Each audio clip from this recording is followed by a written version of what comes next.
Deep in the remote Bavarian countryside, far from any village, stood a lonely farm called Hinterkaifeck. In the bitter winter of 1922, snow covered everything and the nearest neighbors were almost a kilometer away.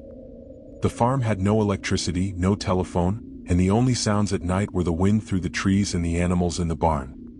The Gruber family lived there completely cut off from the world. They thought they were safe on their small piece of land, but something evil had already slipped into their home days before the murders.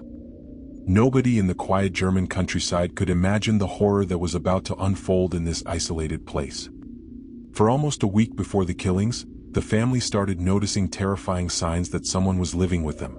Strange footsteps echoed from the attic every night. They found fresh footprints in the snow that walked toward the house but never walked away.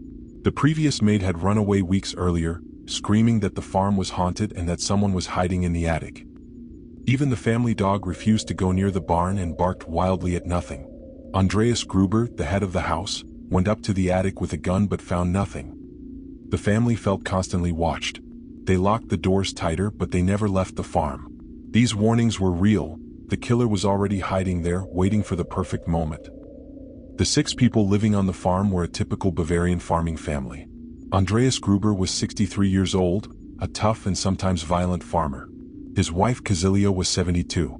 Their widowed daughter Victoria was 35 and had 2 small children, 7-year-old Kazilia and 2-year-old Joseph.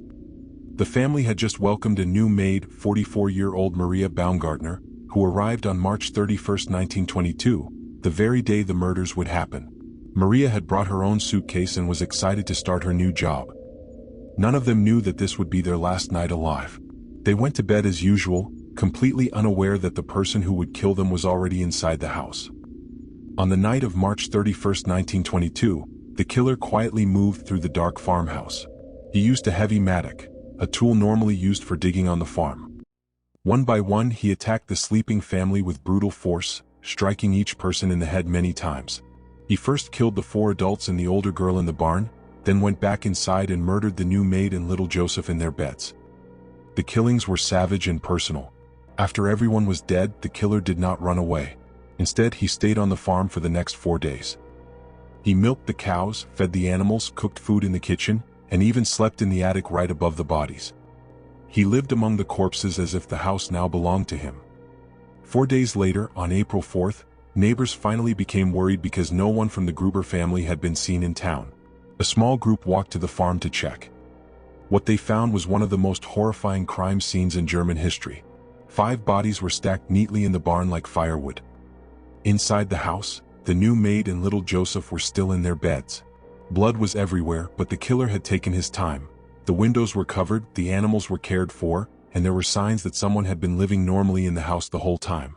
When the police finally arrived, the scene was so shocking that even experienced officers were deeply disturbed.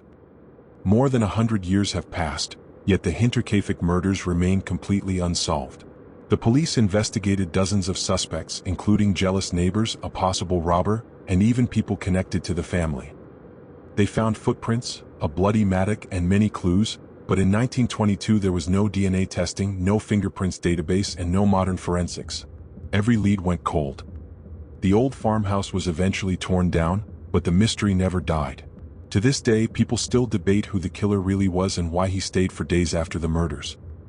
6 innocent people were slaughtered in their own home by someone who had been hiding right under their roof. This is one of the creepiest and most disturbing unsolved crimes in history.